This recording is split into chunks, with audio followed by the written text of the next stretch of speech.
Bienvenue sur ma chaîne YouTube. L'objectif aujourd'hui sera de réaliser GIMP creusé comme vous pouvez le voir dans un livre comme s'il avait été découpé.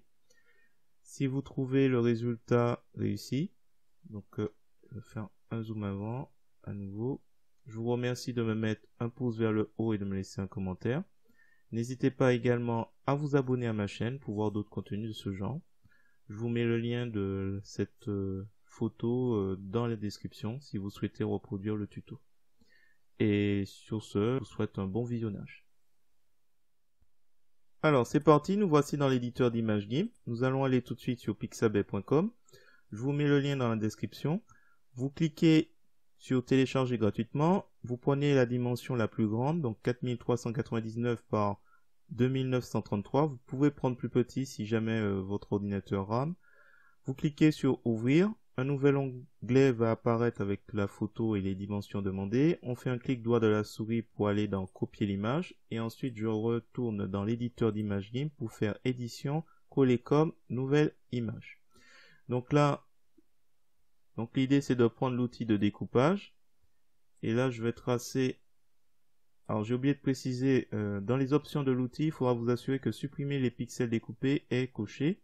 Mise à l'évidence va vous aider, là, comme vous pouvez le voir, à assombrir autour. Donc là, c'est les deux choses à cocher avant.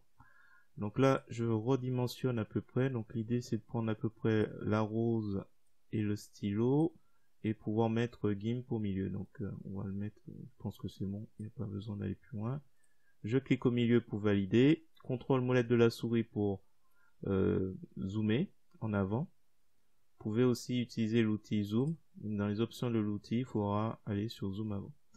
Donc là, c'est redimensionné. Je vais cliquer, double-cliquer pour mettre renommer le calque donc original. Je crée une copie. Je vais l'appeler modifier. C'est lui qui sera modifié. Donc là, pour l'instant, on va aller sur l'outil texte. Je vais cliquer. Alors, je vais m'assurer que dans les options de l'outil, j'ai police impact. À mon avis, ce sera plutôt du 300 en taille et ce sera la couleur noire. Donc là, je clique. J'écris GIMP. Et l'idée, alors là, je pense que c'est trop petit. Je fais CTRL A, vous passez la souris pour tout sélectionner. On va agrandir, agrandir, agrandir. Je pense que comme il sera déformé, ça ira parfaitement. Donc là, c'est bon. Donc une fois que c'est fait, je vais créer une copie. Alors la copie, je vais la mettre juste en dessous. Je vais aller sur un autre outil. Donc ce calque texte, je vais le modifier. Donc pour cela, je vais aller sous l'outil de transformation unifiée. L'intérêt de l'outil de transformation unifiée, c'est d'avoir plusieurs outils en un seul. Donc, alors je clique, vous allez voir. Quand on clique, en fait, on a plein de symboles de contrôle. Donc en fait, le carré, c'est tout ce qui est mis à l'échelle, c'est ce symbole ici. Dans les carrés, vous avez un losange transparence et perspective. Et les arêtes, c'est la rotation. Donc là, je vais prendre le pivot, le point pivot, je vais le mettre sur le côté. Et si je vais sur une arête, je vais pouvoir faire pivoter le tout. Toute la zone intérieure, c'est l'outil de déplacement qui est symbolisé par une croix. Donc là, je peux le replacer. Et là, en fait, on va repérer les losanges pour la perspective. Et je vais modifier comme je peux pour que ça apparaisse, pour que GIMP, en fait, paraisse être inscrit sur le livre. Donc on peut s'aider sur les lignes, mais ça va pas être évident puisque c'est un peu courbé. Donc on va faire au mieux pour que ça colle. Donc là, normalement ça devrait aller. On va s'aider un petit peu des lignes en dessous.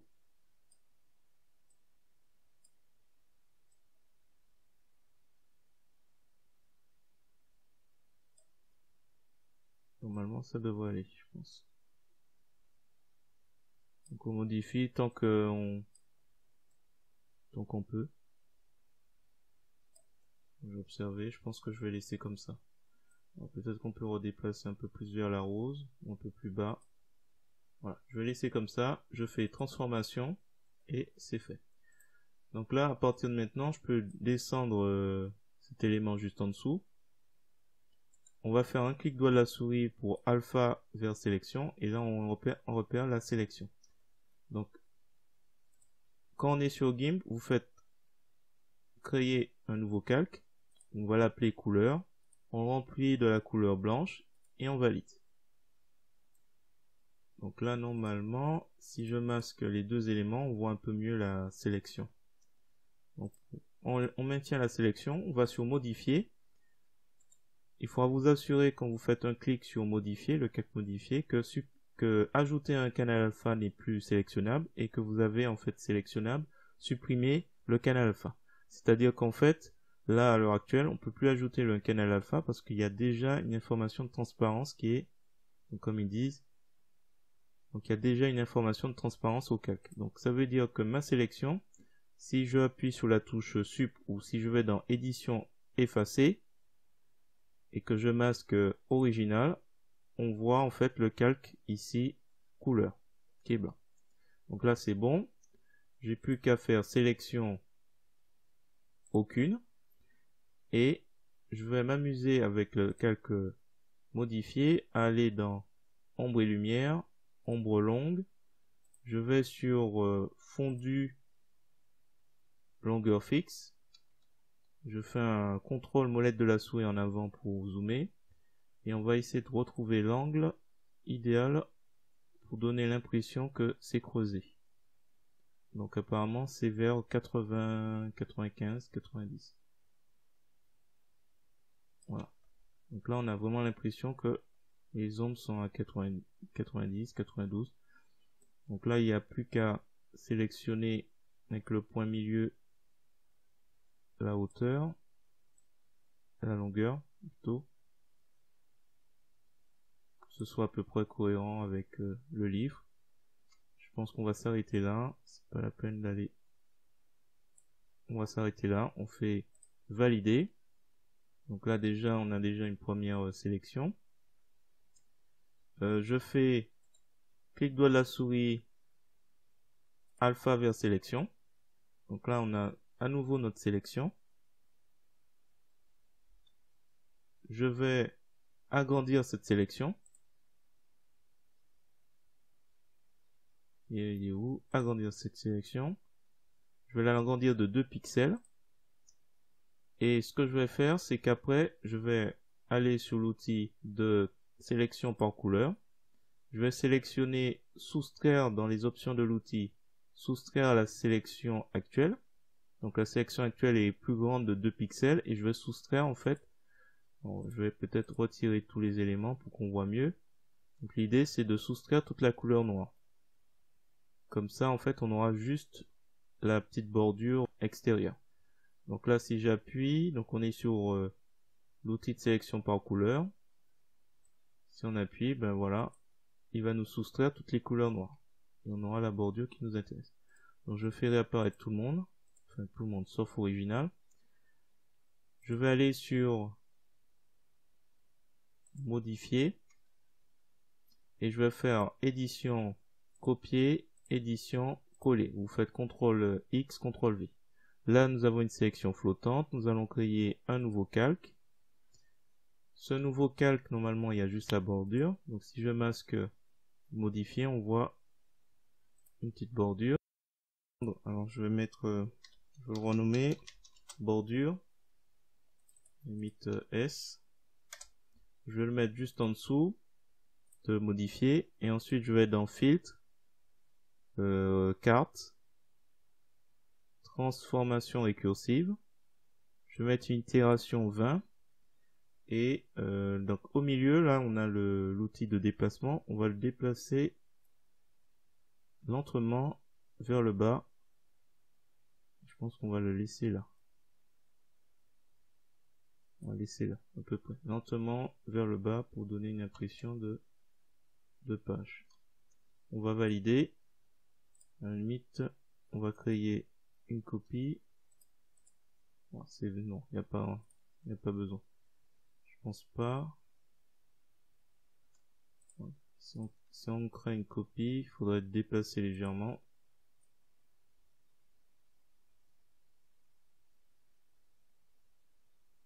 Mais bon, c'est pas nécessaire. Je vais le fusionner quand même. Alors, du coup, on a presque terminé.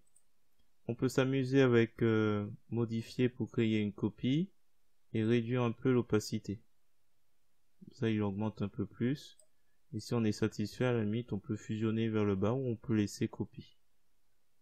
Voilà, je pense que je vais m'arrêter là. Il n'y a pas grand chose à faire, si ce n'est peut-être éventuellement mettre un petit flou gaussien pour bordure. Et là, en fait, on descend, on met juste un pixel, enfin bon, voilà, il n'y a pas grand chose à faire. Un clic droit de la souris, calque aux dimensions de l'image.